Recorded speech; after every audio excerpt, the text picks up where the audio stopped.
And they were like, you have another sister that you don't know about. You have a secret sister. I've been dressed in pink leotards and a diaper doing 30 singing telegrams in February in Chicago. The only person who was there was John Houseman, who was the founder of the school. And now you're a Disney princess, is that right? Am I phrasing that correctly? That's absolutely right. And that's another wish I had. So the universe, gives you what you want in mysterious ways. Love, love, love. Oh, love wins, love wins. No, because love is conditional. Because love is based on the contingency that you can accept that person for whoever. It's about forgiveness. Right. That's what America needs to find. Yeah. It ain't love. Because I don't know if you know this, but I think very few of us in the world have found a dead body. Probably not, and probably not under the circumstances that I found it. Sure, so what was the deal? Join us for all this and more on At the Elephants with Rob Morris, available now on YouTube and iTunes podcasts. Share, like, subscribe, now. Come on, get to it. Do it, you want to.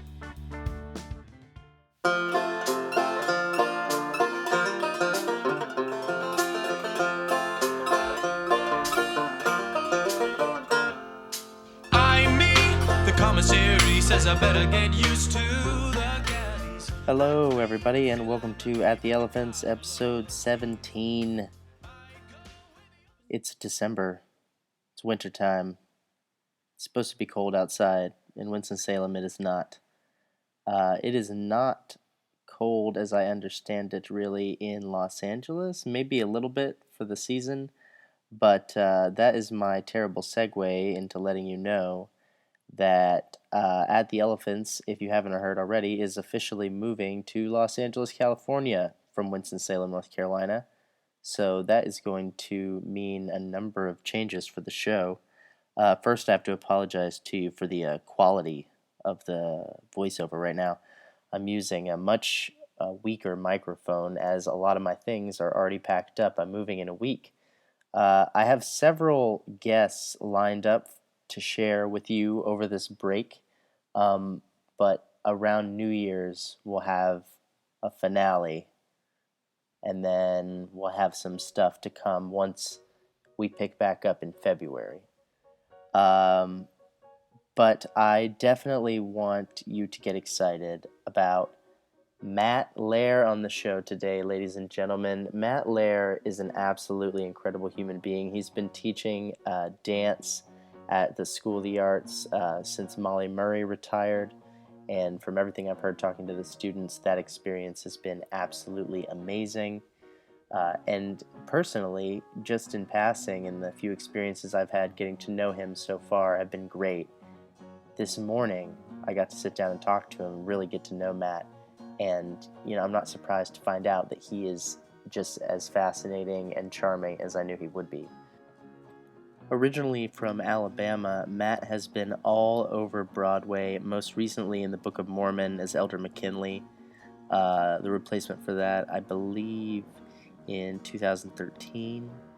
Elf the Musical, Promises, Promises, I'll just go down the list here. Mary Poppins, Chitty Chitty Bang Bang, Moving Out, The Producers.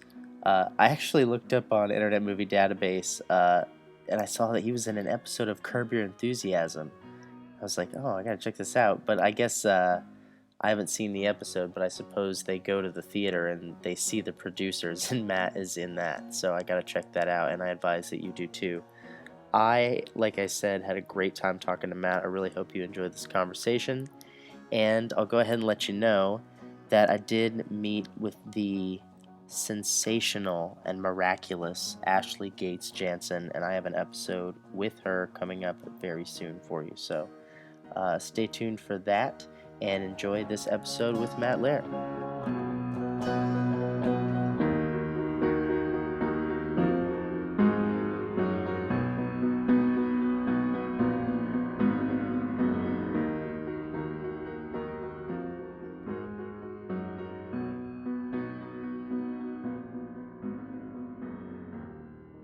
The only question that I think of ahead of time is, where are you from?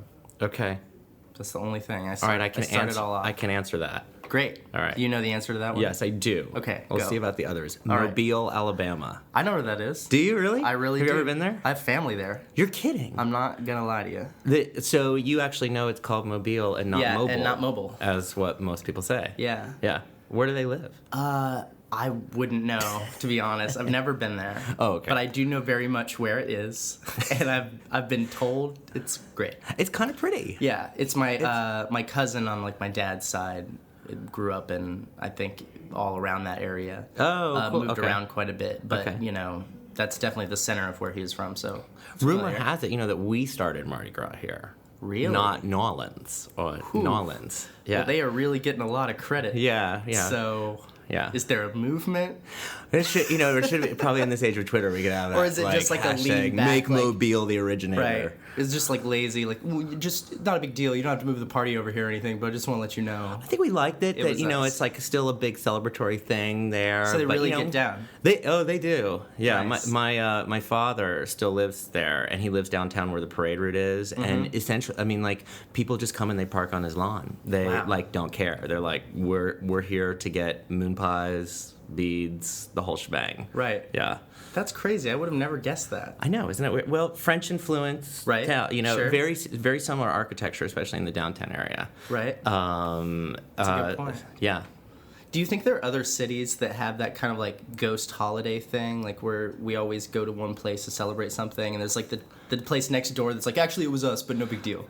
I bet there is. Right? I can't think of one right offhand, but like, yeah, who There's knows? probably in, a like, town just down yeah. the way from like Bethlehem. Ogdensburg, New York, or That's like- something. yeah, exactly. Yeah. I wonder if it was us. We started the Columbus Day Parade. Right. Or something. Exactly. So, you born and raised? You move around? or- No, it's weird. I'm a natural born Southerner, but I'm the only one in my family who was. I was. My mother is from Wisconsin, Racine, Wisconsin, and my father is from Denver, Colorado. Racine, Wisconsin always makes me think of A League of Their Own. Absolutely. The oh God, what was their team name? I'm forgetting.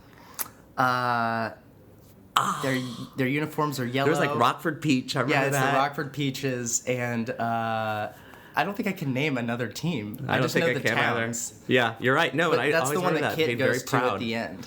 Yes. And she like, Yes. they're like verse each She's other. like, in I've the been final, transferred the to World Racine. Series. Yeah, Yes. exactly. That's awesome. So your mom's from there. She's from there. And she played for the and women's league. she played in the women's softball league. That'd be a really big shocker I if almost I found that almost out. uncovered something great I there, know. but we'll keep going. Who knows? We could, maybe she'll reveal Ask that her. to me later Yeah. in life. Yeah, my dad's from Colorado, and Cool. they actually met at NYU in grad school for film. I'm really excited to see how the story So goes. of course, Let's go to one Alabama. naturally moves to Mobile, Alabama, What? after Why? you get your MFA in film at NYU. Was there a big filmmaking scene in that area? No. Is there like an incentive program in Alabama? Not Well, then what are we doing? There's any. I'm sure I don't even know exactly the answer, but my parents aren't together anymore. Gotcha. They split up when I was 11. I think divorced officially when I was about 16. My father taught at a Jesuit college. They're called Spring Hill College, and he ended up for a lot. I think Is he he taught teaching there. film? He taught, photography, film. He was the chairman of the communication and arts department for many years. Just retired about 2 years ago now, I think, after at least 35 years. Wow. I'm not going to get that exact number right, probably. That's quite a career, though, regardless. Oh my gosh, right? Yeah. that's And impressive. I think, I'm going to, my understanding of it was probably wanting to do more the family thing and go more secure route and trying out this different environment. And I have one older sister, 3 years older than I am, and she was born in Omaha, which they had a little brief stint there in Omaha because of some other family that lived there. But then he got this job, and they moved down there, and I was born Providence Hospital, Mobile, Alabama, lived in the same house until graduated high school, and I was always so jealous of people moving, but I think I've made up for that over my adult years of Right. moving place to place to place. It's so strange because I've heard so many stories, but I think you're the only other Matt that I've interviewed, because I interviewed Matt Cowart. Oh, yeah. And he grew up 100% until he graduated high school in Montgomery. In Montgomery, Alabama? Yeah. Good Lord. And so it's, if You're I an interview Alabama another Shakespeare person Festival. named Matt and they're not from Alabama, it's going to wreck the whole through line of this show. Make sure they're from like Opelika Yeah. or Dothan or something. Exactly. Yeah, yeah. Those Matt really Bullock is famous. Matt. No. He's super not from Alabama at all. Cool. So that's what your dad. So what's your mom up to when you're younger? She's sort of raised family. Also did is a visual artist, photographer as well, and did this sort of mixed medium photography / painting color over the photos, and and then went back to school for pre-med track, and then got a biology major and a chemistry minor. What an academic she is. Yeah, she's very bright, very artistic and very bright. And just through the way life sort of happened, she's actually now, she lives in a town called York, Alabama, which is near Livingston, sort of right on the west side of the state, central west, near Mississippi. And she's a reference librarian at the University of West Alabama there, which she was a reference librarian at Spring Hill College for years in Mobile. So after all that stuff, and she's the reference librarian. She's there. Yeah, she had a brief stint in the forensic science department in Mobile. Yeah, has done a lot of unique things. So, would you consider yourself an academic? Not at all. I mean, I'm a wannabe. Sure. Definitely. I mean, you read books and stuff. And I do. Yes. What I've heard of them. Right. No. I top totally, to bottom, left to right. I totally do. I think probably because I did 1 year of college. Kids don't pay attention to this, stay in school. I was in a musical theater program at Cincinnati Conservatory of Music. Sure. And then ended up getting a job over the summer that ended up getting me another job, and then kept getting more and more work. But I think if we're already getting to divulging secrets. I mean, my one thing I feel is I wish I had sort of done a more liberal arts education. That. I mean, I tried to be a good self-motivator and reading as many about interesting topics and the New York Times and, trying to keep up with it, the world that way. You're just trying to self-educate, but what are you missing the quizzes and the essays? No, certainly not. But maybe the discipline of that, Sure. being in that concentrated environment that way. I mean, it was very disciplined as a, performer, singer, dancer, actor in terms of all of that kind of class and technique. But yeah, I mean, I think there's a secret part of me that wants, wishes I was, that brainiac that way. Well, I think that's a cool thing about. That I've definitely discovered when I was, I don't know, maybe 24, 25, after I was in this program and had given up on conventional education a long time ago. And I started to realize that is never a thing that's going to go away. And I kind of naively thought that as a young person. Was I'm going to get to this point where I stop studying and learning things, and then I'm just going to be whoever I am. Yeah. Right? Yeah. And truthfully, it's if I don't know how something works, especially now, you can just look it up and learn it. Yes. And anytime, and it doesn't matter if you're in your 20s or 30s, 40s, 50s, wherever, you can continue to learn and grow, which you would think would be an obvious idea. But it's not. It's not when you're young. I don't think it occurs to anybody when you're a young person. I think you think you're going to get to stop. Yes, and that you'll have this sort of no more ignorance. I think in some ways, and and I think I mean the wisest people, maybe that's the thing. As you start to learn, we're all ignorant on certain subjects. It just depends on what they are, and so that hopefully keeps an open mind about things. Well, and some people probably do shut off, I guess. Now that I think about it, and just decide and now I know enough things. And I feel when you meet those people, you can tell right away, wow, you don't. They're called Donald Trump supporters. Right? Yeah, exactly. No, it's 100%. No, that's 100% in the right direction. That's true, because there is a huge segment of our population, I think, that has this. I think the first time I ever heard it called this was I heard a David Cross stand up in the late 90s, and he was great. He was really blowing my mind when I was that age, whoa. And he said something of you'd be surprised. I've traveled the whole country, and you'd just be shocked of how much of a large of our part of our population is willfully ignorant. Like, they don't know what's going on. They don't want to know what's going on. They are okay with lies and knowing that it's not real. Yeah. And like all that kind of crazy stuff. And it seems like, that would be a fringe part of our population. But what I think we're seeing with the Donald Trump polling is that it's actually a bigger section of our country than we think it is. Yeah, it's. I mean, like whoever would have thought? Like, it was probably like in 2008, right, when the presidential, when we got Sarah Palin and and then we turned like, intellectual into like a bad word. Right. It's elitist. It's all snobbish and like. And I think W did some of that too. Yes. It was really you're right. Oh God, of course. I feel like he ran on the ticket of he's a president you'd have a beer with. Yeah. It's like not necessarily have anything to do with. I being want a president who is like 10,000 times smarter than I am. Right. I mean, like, please be the most educated, thoughtful person in the room. Like, and if you spoke to me, I'd be like, I have no idea what you're talking about. Right. Because it's. I mean, I just can't imagine. But there are those people who don't feel safer with someone who's smarter than them. Yeah, I mean, they feel safer with someone who is on their level and thinks about things the way that they do and is misinformed in the way that they are. And it's a representative democracy, truthfully, and that's the thing that I think is scaring everybody right now. Is we're like, oh wow, a big part of our population is being represented. Yeah, for the first time in a loud way, because it's been a long time, I think, since these people have really gotten to stand up on this soapbox and be like, yeah, and you know what? No more of these people either. Yeah. I mean, when you said safe, I think you're absolutely right. I mean, because it all stems from fear.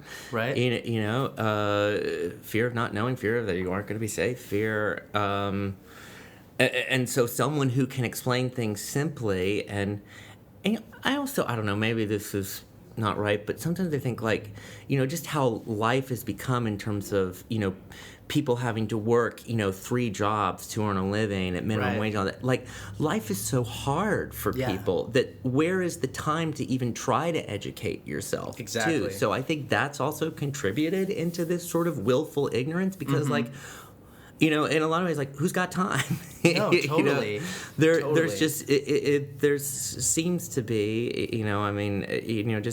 just continued struggle with that to just try to make ends meet, and so that doesn't lend itself to a lot of progression in one's thought. I guess. Yeah. No, I think that's true, and you think we have enough problems in our own backyard kind of mentality. Why do we got to worry about? And now I got to worry about this other religious culture coming in what may be an aggressive way, and that's going to scare me in a world I'm already scared in. Yeah. For sure. Yeah. Did you find that growing up in Alabama that was the kind of culture you were surrounded by, or did you, when you left, you were like, oh, wow, the world is big and scared? Kind of both. I mean, I always knew, we sort of probably had an elitist view of Alabama even at the very beginning, because I was a theater kid there, and we, we had a little bit more sort of open-minded and stuff. I always knew that there, the stereotypical, redneck viewpoint that a lot of the country sees as the Deep South. And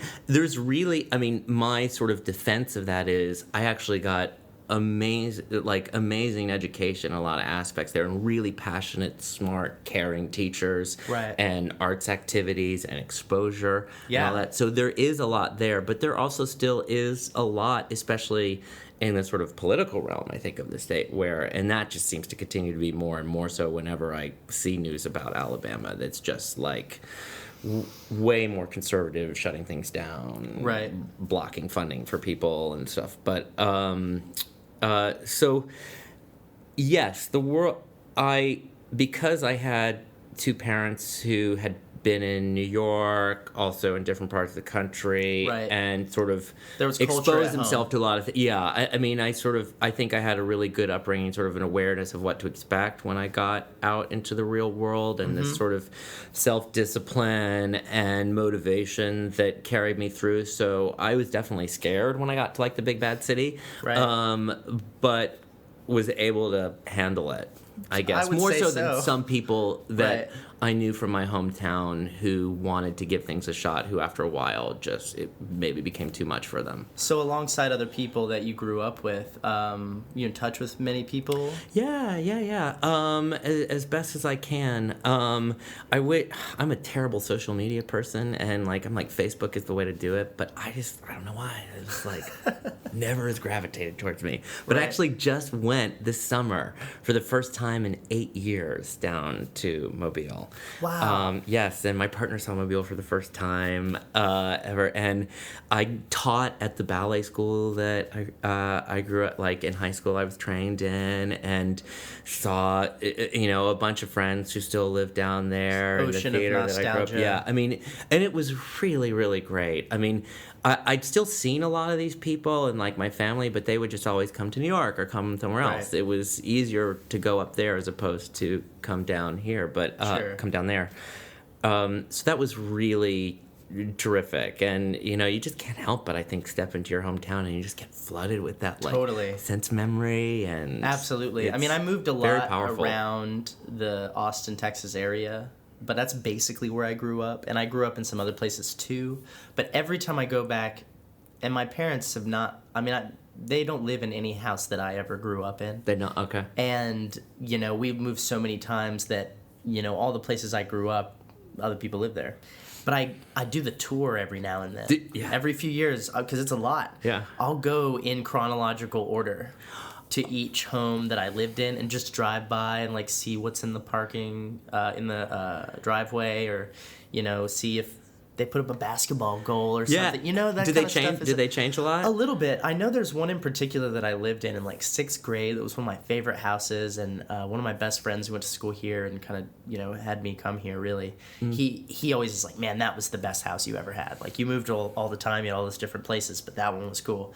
And I'm pretty sure the same people live there that moved in right after I moved out, okay. which was 15 years ago. But I'm pretty sure it's the same people, because I see the same like classic Corvette that's like looks like they restored it or something. Yeah. That's in the same spot every time. And every time I go by and I'm like, good. It's like I feel like for some reason, since they've stuck around, I'm like, that house must be safe. Like, yeah. So there's someone taking care of it. Something special there. Yeah, about I like it. I appreciate that. Austin, Texas, I've always wanted to go. You've never been? No, it's like, Dude. yeah, I've been to like San Antonio, Dallas, and Houston, but everyone said like Austin is the place. Scrap all of those plans. I know, I gotta get there. Yeah, it's great. It's tough for me because, and I hope that this changes, I'm about to go spend a month there, which I'm really excited about. Oh, cool. But, or a little less, but yeah, it's great. I left when I was 20. So, and it's an adult town. Yeah. It's a drinking town. It's a live music town. It's a 21 and over town. And I left when I was 20, and I grew up there, so, like, I know all the cool stuff about it, and I did lots of great things. I mean, there's plenty of family fun in Austin, for sure. Okay. And in growing up there, there's great stuff. There's a really great park called Zilker Park that's, like, this massive multi-acre park that has, like, a spring and all this. I mean, it's a great place to grow up. But the thing that when you meet other adults and they're like, Austin, they're not talking about any of that shit. They're not. They're talking about partying on 6th go Street. to the park. Exactly.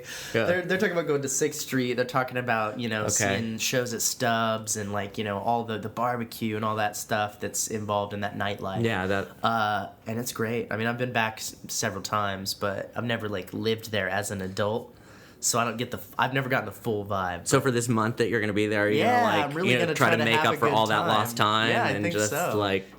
stay out all hours of the morning. I'll have to have all my childhood friends who still live there introduce me to my town again. Yeah. And be like, where do we drink? I don't know anything about. And that's how I feel every time I go back. They're like, yeah, we're all gonna go to this place, You grew up here, and I'm like, no, I didn't, because I was 16. Yeah. And I didn't go drinking downtown, so no, I don't know the spots. Yeah. But I think that'll be cool. When did you start this singing, dancing The whole musical extravaganza? theater Most people I know shebang? who dance professionally started like one in the womb, Right. prenatal. Exactly. Are you a prenatal dancer? I'm not a prenatal dancer. Boy, do I wish though. That would have been, if only. No, I started not late. Definitely for. a female, just because it's always so much harder and they always have to start so much earlier, I think. But still even late for a guy. I didn't officially train until I was 14 years old, freshman year of high school. I had done, first thing I did when I was younger, like starting at 5 to 10 was gymnastics. So I had some flexibility and this, and was pretty good at it. And then I got freaked out about having to do a double backflip. Why? I know, right? Well, it's like I never get freaked out when I do a double backflip. When you do a double I'm really cool about it. It's like my pulse is low. Why just 2? Yeah, exactly. Why settle? No, 3 or 4, I can understand some anxiety. Now that's getting like technical. So you're being a big baby, and then what? Yeah, I was totally a big baby. The odd thing was, I mean, it just like it was forced like introduction to fear, because I like, I mean, they would just my teacher would say, hey, try this, like, and these things. I'm like, oh, that's cool, do it.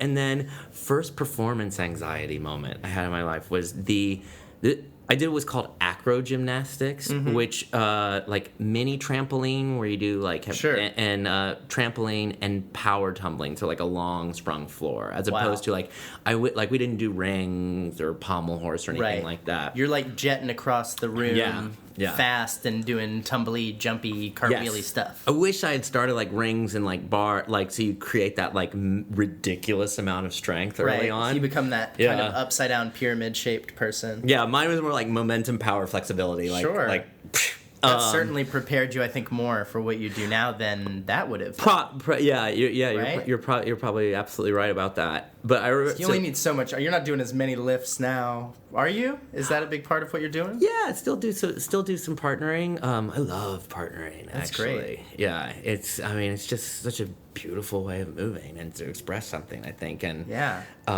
like people like Twyla Tharp, who's like she's just a genius at partnering, coming up with these lifts that are off the hook, if you will. I will. But like, so this the National Acro Gymnastics Championship was held in Mobile when I was 10 years old. And I qualified for it for like the, like 8 to 11 range or something. And all I had to do was like 2 little passes on this mini trampoline and a trampoline routine. And I did them all the time. And I remember like getting there and all of a sudden I was like ready and I was like, what if you just forget how to do this? And I totally collapsed mid trampoline thing and just like totally let this like fear and lack of trust get in my way, which is what now teaching I'm like, you gotta trust yourself, you gotta believe yourself, because you were coming from a real place. This is like was in me. It will destroy you. It will, like, you will literally collapse like as a 10-year-old at this thing. Right. I still ended up placing 4th in one thing and 5th in the other. Do you know how many were in my category? How many? 5. Nailed it. But it was. Did you get to go to whatever the next level was, or was that the top? No, that was it. That was sort of the national thing, and of course, like, I blew it at that point. And and then I was like going back to gymnastics and starting to learn these things, and that was when all of a sudden I'm like, I don't know about this. I'm getting afraid, and as one I think does when you're younger, you're like telling parents, I want to quit. I'm not feeling comfortable. Totally. And then I found theater. There you go. Shortly after that. And helped like sort of overcome that, I guess that kind of trust and anxiety that I still battle with to this day. But totally. But I did community theater from like 11 years old all the way through high school. This wonderful children's community theater called the Playhouse in the Park. That was literally down the street from where we grew up, and it was like our second home. I know that feeling. My sister and I both of it. My sister liked doing lights and helping build the set, and I'm like, hey, let me sing and dance. Totally. But it was my sort of directing mentor, and he had this little rep company for students that suggested I start taking some more dance because he saw I could pick it up. They thought like you get a little bit more training under your belt, and I went to a magnet school, high school, and in Mobile that offered dance, and then that teacher, Joanne Christopher, was like, it took me under her wing and was like, you need to get more ballet. And they put me in Mobile Ballet School right there. And being a guy in Mobile dancing Totally. is, there's not a lot of them offering for that. So I was the only guy scholarship in my was a good 7th thing. grade dance class. Were you? I was. What was it, like jazz dance? Yeah, it was or like jazz, and then we had we did jazz dance, and then we had like where we would do alternating weeks of different partner dancing too. So we would, we learned some salsa, we learned a little waltz stuff, Cool. just steps, and how Yeah, that stuff works, footwork and kinda thing. basically. And then I think there were 6 of us guys in this program. And it was a pilot program. It was the first year they were doing it in middle school, and I had really screwed the pooch 6th grade on band. That was not going to be happening again. Okay. Because I rolled in and be like, I'm going to be a drummer, but there was a line, right? And so you had to audition okay. to be in the drumming program, but I was like, no problem. I was taking lessons. Yeah. And so I was like, I'm going to roll in. And just like you said, with the trampoline, I get up, and the audition was in front of everyone, which I think was a poor choice. Why? It was like all What is these that kids, about? and you have to go up one at a time. They do a little pattern. You have to do a little pattern. Oh, that's nerve-wracking. And I choked bad and screwed it up. And I remember, I'll never forget the look in her eyes of like, I don't think you're hearing what I'm doing. Let me try it again. And me being like, I do hear it. I know I can do this.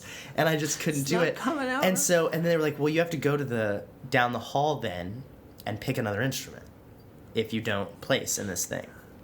That's how they do it? But they didn't tell you right then if you place. So it was like, we'll call you and let you know if you placed. But in case you don't, you need to go down the hall to the cafeteria and try out the other instruments, fiddle with the fiddle, and pick up the trumpet and see how you feel about it in case you don't, so that you have a backup instrument. And I was so pissed about how it went. I was like, Dad, take me home. And so we didn't go look at the other instruments. And I was like, but maybe they'll still let me in. Like, I don't know. So I didn't get it. And then I didn't pick another instrument, and I showed up on the first day of band class, and they were like, what do you play? And I was like, I don't know. Like, you tell me. Like, you don't have an instrument or anything? You didn't bring anything today? And I was like, no, I didn't get the drum thing, so then I didn't know what to do.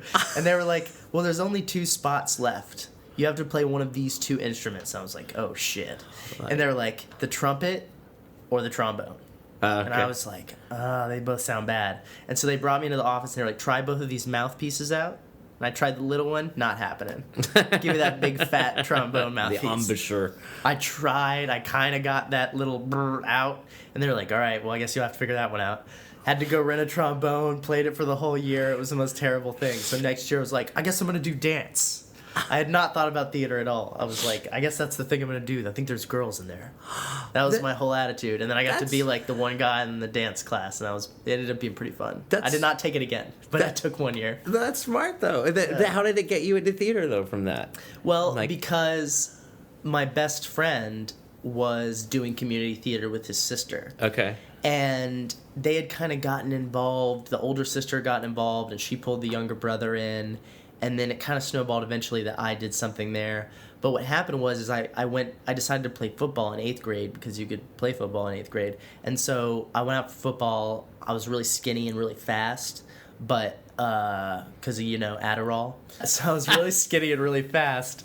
And so I was a tight end, and I played for a little bit, but then I pulled my Achilles tendon and dislocated completely, crap. got really bad tendonitis. And so all of a sudden it was like, what else are you going to do? So I did newspaper and theater. And then that theater teacher was on the board at the community theater. So that link was obvious. Okay. And so me and my best friend, who graduated from here in 2010, and his older sister started being there, we made a bunch of friends, and some of our lifelong friends are from that theater. That's cool. But yeah, it was really, really cool. What was the first play you did ever? First play I did ever? Or musical, whatever. Well, actually, this is very funny. The first play, and I kid you not, was the Scottish play when I was 10 years old. Who were you? I was the man. Of course you were. I was the man. There was a. Do you guys have, when you grew up, a class called PACE, P-A-C-E? It was like an accelerated artistic learning class that once a week. I've heard it called a bunch of different things. Yeah. There's PACE. I've heard GATE, the Gifted and Talented Education. Okay. I've heard TAG, Talented and Gifted.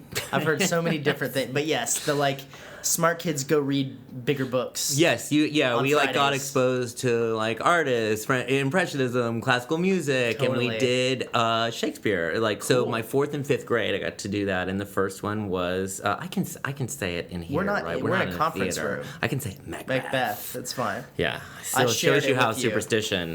superstitious I am.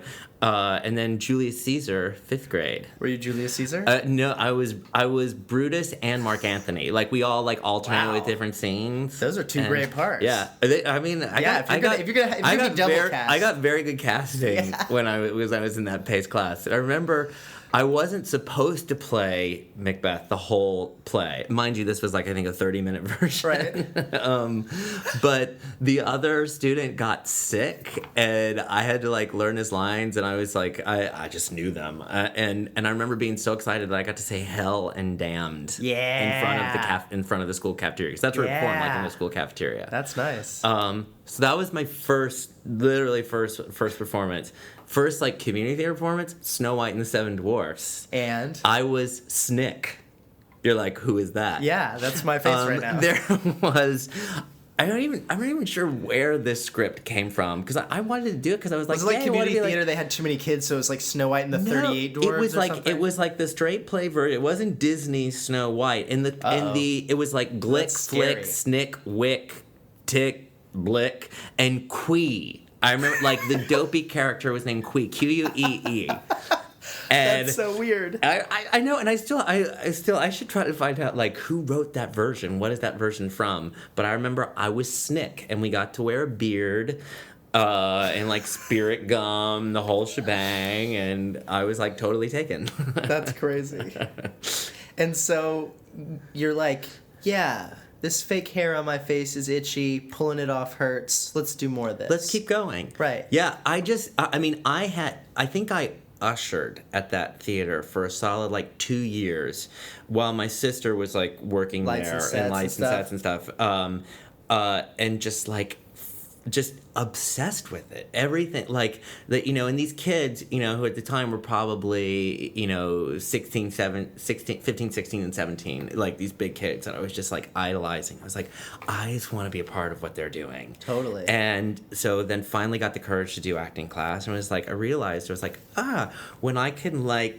when you have to like just turn it on and go, like that's really cool. It's really liberating, Yeah. Because I was a very shy kid in a lot of ways. Yeah, remember someone in high school almost described me as like Michigan J. Frog from the Warner Brothers cartoons. Wow, you ever seen that? Where Totally. it's like you're like he really doesn't- quiet, and unless no one's looking. and then like he's hello, song my and baby. dance. Yeah, like when called upon, I'm like, let's go balls to the walls. I have a bunch of students like that I just got finished teaching in High Point for like 3 semesters, and I work with several kids, and there's 2 boys in my head right now that I'm thinking like, when you're trying to do something, they're such hams, and they're so distracting and disruptive, and they're so funny to everybody else in the room, and they're killing, and then you're like, all right, now it's time for your lip sync performance.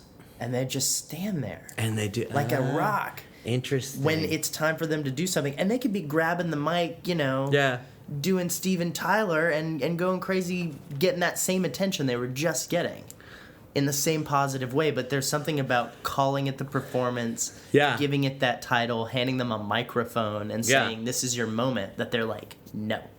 It's interesting because that for... And I guess I do actually I can see why people feel that way, because all of a sudden it's like you're on. But for me it was like the exact opposite. Like when I was given permission to be on, I would go for it. Right. But not in performance, I'd be more quiet. I want to be more like, try to be like, best little boy, good kid. And I remember always people being very surprised that like the ability to be rather big and expressive when like in school I was like probably the quietest kid for a long time until high school. It's interesting when you have this really quiet people in their personal lives, and then they get this outlet where they're able to just explode in a way that they feel like they don't have permission to. Yeah, and maybe it's the fact that you can sort of jump into somebody else's skin in a sense. Yeah, and you're a little bit less responsible, maybe. Yeah, so Yeah, it is interesting. Do you have siblings?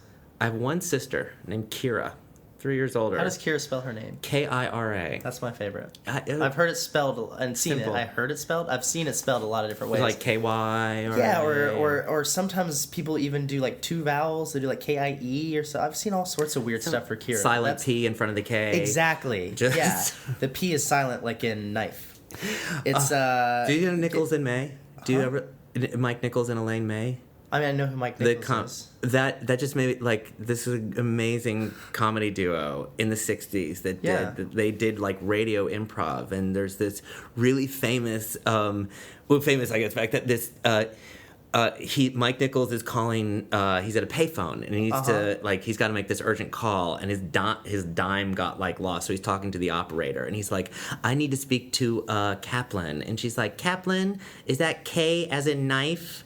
Right. A as in aardvark, P as in pneumonia. Yeah. I'm like, this is like so clever. So I wondered if you had heard that. I think there's a Steve Martin joke too that's like P is in pneumonia. P is in I wonder if he. I bet he got it from I'm there sure. because they were earlier. Oh yeah. Yeah. For sure. Love Steve Martin. It's you have one sister named Kira. What'd she do? What? She's a lawyer. No, she was. These academics. She's the good kind of lawyer, the kind that doesn't make much money. Gotcha. She does a lot of environmental law. Great. And she just finished working for this group called CUB. It's like a consumer advocacy group in Wisconsin, where she sort of monitors utility companies to protect the consumer, the ratepayers. Great. that anytime there are increases, that they are not. That's fair and based on something they actually need to do. Exactly. That's great, because that is one of those things we kind of take for granted. I feel like as consumers, we're like, just turn the shit on and please don't steal from us. And it's just like, we have no idea how it works. Yeah. I don't know anything about know. how power gets to my house. Yeah. I understand there's a grid.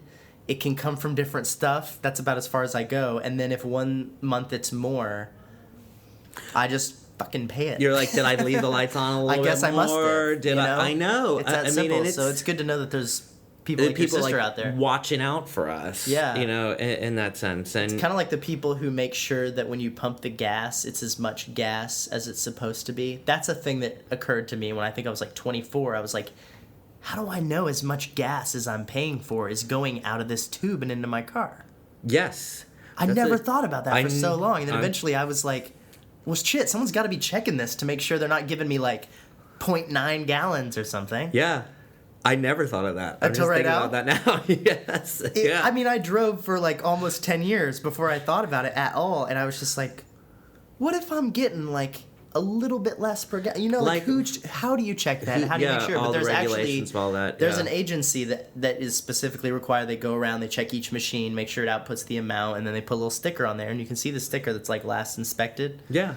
I thought about this, of course, once it plagued my mind. And just like why we need things like that. People are like, too much government and all that stuff. I mean, I get it, but at the same time, you're like, are you going to be able to inspect that? I mean, like... Totally. Yeah. There's no way to know. I'm not going to put it in a jug and measure that I got 5 gallons and make sure it's 5 and then put it in my car. Yeah. Like, I'm just going to trust that the amount is going through. And I think it's interesting that you say that. There's a huge amount of, like... we don't want this regulation, and there's a huge sentiment of small government. And for a really long time, I kind of, as a young, naive person, I was like, I think I'm libertarian. Me too. Like, I was like, growing up, I was like, I feel like as a naive person and knowing I don't know a lot, I think my attitude is everyone just mind their own freaking business, Like, let me do my thing, like and everybody we trust that as long as you're not hurting anybody, that you do your own thing, and that you take care of yourself and your own community. And that made sense. But the more I kind of grew up and participated in different corporate companies that I've worked for and big institutions and several, I've had dozens of jobs. And the system that we live in, this pure capitalist thing that we are always trying to push on everybody, is designed to take advantage of people. Fundamentally. And I really do believe that. I think on the base level of what we do, and it doesn't have to be this way, but it's become this way in our culture. We push the lowest employees to the bottom. We push all the wealth to the top of the company, and we continue to find ways to keep it that way and to keep that gap big. You know, find out how you can get... My parents grew up... I was just talking to my dad last night. We talked for like 3 hours. And we were talking about how all three of my parents, kind of in the same business but in different roles, have always worked on commission. So I have a very particular attitude about getting paid for what you do. Sure. You know? Yeah. And so when... For example, when I get hired to work for like a theater company that my friends have started, I have a very business-first attitude if there's money involved. Which is and smart. It's like, you know, I have to do what you're paying me to do. Now, if you need me to do more stuff, we either need to renegotiate the pay, or you need to at least ask me, hey, I know you're doing this not for what we talked about, but here's the change. And it's when people assume that because you're buddies that you're just going to pick up that slack. And there are so many people out there who are cool with that and do that it creates that culture where that's kind of how it works. Yeah, and like the what it costs for theater companies and everything. Exactly. I mean, there's just no money, you know. Yeah, no, totally. The wrong business, right? And I don't mind, you know, someone coming to me and saying like, "Look, I know we only said we were going to pay you X for ABC, but look, D came up. We really gonna need somebody to do it. Could you help us out?" That's fine. But there's something that gets in my soul when they just assume you're going to pick up that D, and it's not what you talked about being the deal, you know? I know, that's, And then you talk about how I feel with other people in regards to that, and it's often like, well, dude, that's a little cold. They're your friends, and this is your company. It's like, yeah, but this is a business. Yeah, I mean... It was just fun when it was in the backyard, but once they started paying people, I think that changes everything. And you kind of got to come from a business perspective first and be like, we'll get drunk later and be friends. Yeah. But first, let's do the right thing by each other. Yeah. And I think the systems are kind of set up not to necessarily respect everybody's time. That's why I say thank God for an agent, because because we need them. Oh yeah, and we need the unions, and we need that. You know, we need these people to look out for us. We need that kind of protection. Yeah, absolutely. I mean, we need checks and balances that way. I think. Right, but, and especially in our business. Oh yeah. Because oh my God, is there so little money in certain pockets? Yeah, and there's so much money in other pockets. Right. And then it gets splurged on some people and not others. So I think it's right. You got to be smart about how you let people treat you. 100%. And because like for me, like especially as like you know, a performer, you know you do want to play. And so I would like create the worst deals for myself ever if I had it, because they're like, well, this is all we can offer. Okay, well, if that makes you happy, right? You know, I mean, so yeah, thank God for agents in our business. Do you have a good story, maybe without specifics, of a time that you really look back on like, wow, I really got taken and I just wasn't paying attention and I wish I could have? Actually, you know, in some ways not so much, because I mean, a lot of the contracts that I've done that were like prior to an agent negotiating or anything were, you know, always these like union standard, like, you know, you hear the word favored nations contracts all the time. So there isn't a lot of negotiation, but there's at least protection by the union for these contracts. So so truthfully, no, I've never felt That's like good. I mean, I've had like for things not about money. I had actually one of the first sort of interactions with my agent that I have now. We had this whole thing about a billing for a program for a show that I was in. I was replacing somebody that had a better billing, and I thought, oh, this is good. You know, I'm early in my career, you know, it's sort of more on a featured tier that way, and they didn't want to give it to me because they were trying to move to this more ensemble-like feel for this production, but yet they still were adhering to this hierarchy. And I mean, at this point, you know, sounds like a runaround to me. Yeah, and they were kind of saying like, so, but you don't like, if he's doing the work that this person had, and you still have this, if you're not knocking everyone into this sort of uniform way, why are you doing this? And so, accepted. Did you get an answer? Not really. Just sort of accepted it and was like, okay, I'm going to take it. And then there was another replacement that came into this production who ended up getting that billing. And I was like, whoa, what just happened here? You know, I mean, if you were told that we're sort of moving from that, I was like, I just were got they not like duped L's? in that sense. Yeah. And so it was actually, I mean, it was in some ways a proud moment. I gave... I decided I'd been with this production for a really long amount of time and had a wonderful experience, like amazing experience. But it felt like, okay, well, so now I think my time here, like I need to move on, and so I opted to sort of give notice, not in defiance, you know, Right. in that sense, but more in like, all right, I see where we stand with this, and I would like to get this, and if I'm not happy with this, then my options always is to go. And I think it was a really good learning experience early on because it wasn't done with any malice. I mean, of course I was upset, but you understand, A, it's a business, and for some reason they were doing whatever the reason they were doing with it, and I like these people, really like working with them, but it felt good and empowering as a young artist to go, okay, well now, all right, so I'm going to pursue another avenue here at this point. So it was just an interesting learning experience for there.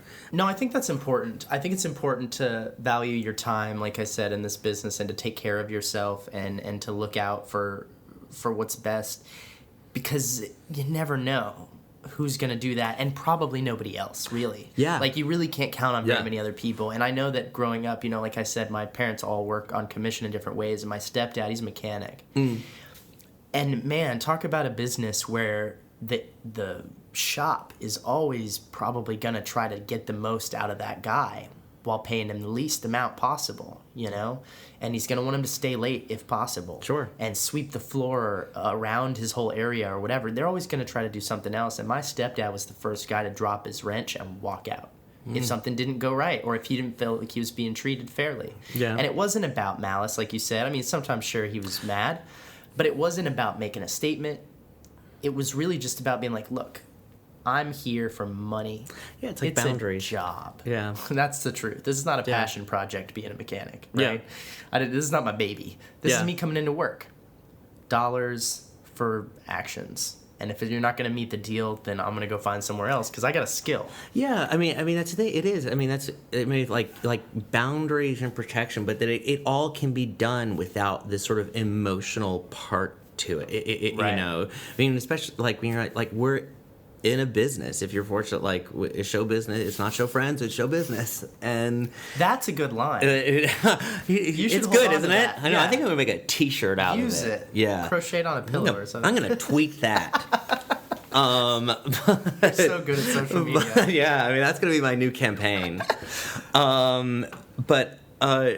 It's you know it is an important lesson, I think, for you to not, like, when things don't go your way that way, it's to not get like emotionally involved and sort of take perspective, but that you always have a choice, and and you have your boundaries that you set or you don't set, and there you have it, I guess. No, I think that's absolutely right, and good advice. Well, thanks for talking to me, Matt.